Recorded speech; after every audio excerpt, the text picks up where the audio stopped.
Sarah Wright on what it's really like to shoot a sex scene with Tom Cruise. Wright talked to GQ about an extremely daunting first day on set. If you ever venture into the filmography section of Sarah Wright's IMDb page, what you'll find there is an impressively long roster of roles as Stacey's, Ashley's, Nikki/Nicole's, Trisha's, and Tiffany's-and one Millicent Jurjic. If she looks familiar, it's because you'd have to have actively avoided TV and movie screens for more than a decade to have never seen her before. Wright has played the type of blonde human female known anthropologically as a megababy in movies like The House Bunny and Celeste and Jessie Forever, and TV shows like Mad Men, Happy Endings, How I Met Your Mother, and of course, Parks and Recreation where she played the eldest of the three improbably smoking hot daughters of Jerry Jurjic, and as well love interest of Raw Blow's Chris Traeger. But it's American-made, the new film starring Tom Cruise as the real-life drug smuggling, informing pilot Barry Seal, that gives Wright her most distinctive, spotlight-hugging role to date. Directed by Doug Liman, American-Made finds Wright, sometimes credited as Sarah Wright Olsen, in the role of Lucy Seal, skeptical with eterned co-conspirator of Cruise's Barry. She spoke to GQ about filming unorthodox sex scenes, the challenges of playing a real person, and life as a 5'9" woman in an industry full of short guys. How much of the American-Made script did you read before you were like,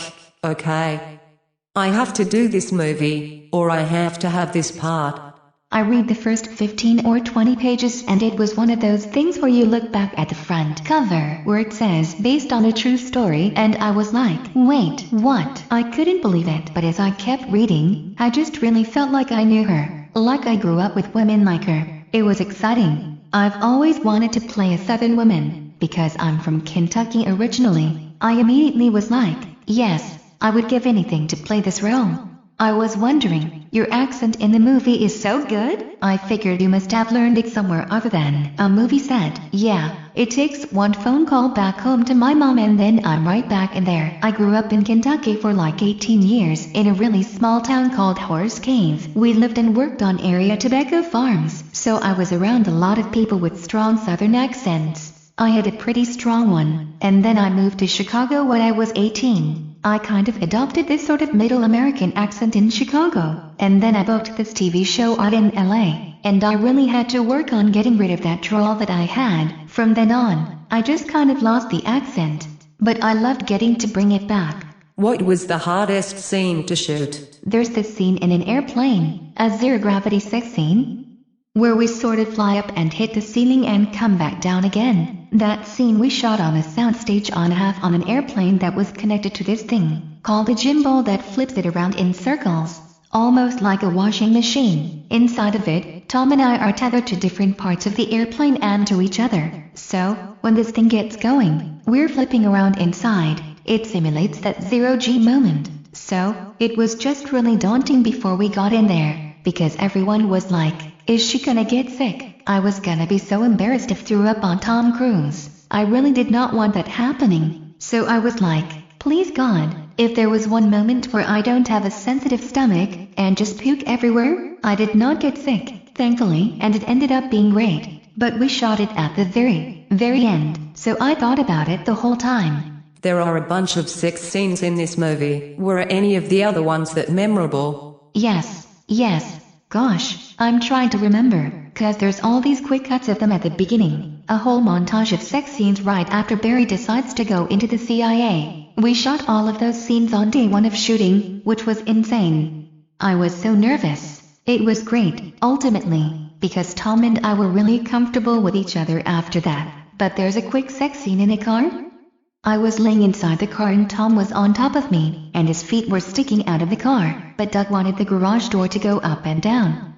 So, what ended up happening is that I had to have my leg in the air hitting the garage button. Tom's boots and legs needed to be outside of the car. The car needed to be shaking. So, basically, the two of us weren't even touching. We were just shaking the car and doing all these mechanical things to make it look like we were having sex inside the back of this car. I was like, yeah, this is exactly how I pictured a sex scene with Tom Cruise.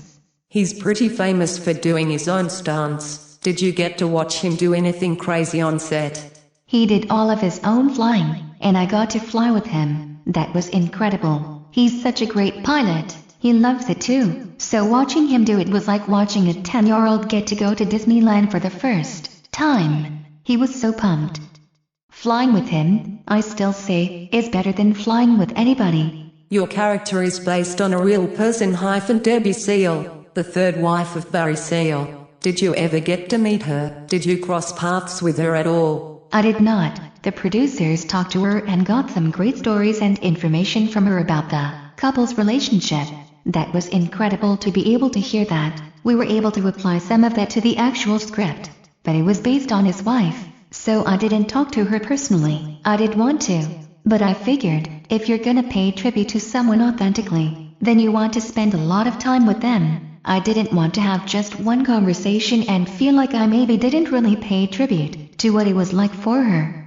That's interesting. So it's almost like, if you play a real person, you either want to know them really well, or just know the outline. Yes, exactly. There's a scene where Lucy puts on all of her jewelry and her fur coat, because Barry tells her the investigators raiding their house can't seize anything she's wearing on her person. What was that like to shoot? Did it take you forever to get into all of her jewels? It was a group effort.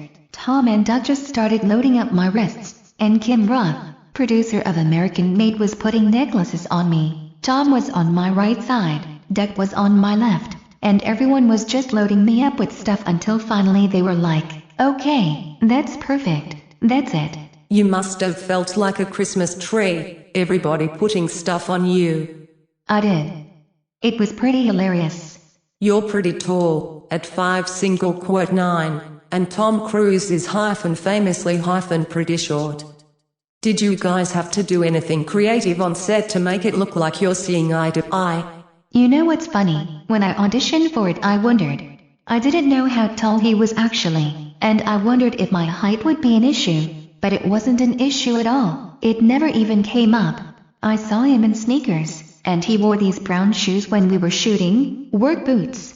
I was always in sandals, but we were always high in every single scene, and there was nothing done visually, but people ask. People that I see are like, is he standing on an apple box for you? There was a movie years ago that I was screen testing for, and the guy that was playing opposite me as my love interest was a younger kid, in his 20s. I was supposed to be a little older than him, but because I was so tall next to him, they were like, you just kind of eat him alive. So, it's definitely been an issue before, but it's fine. I'm sure it'll all even out.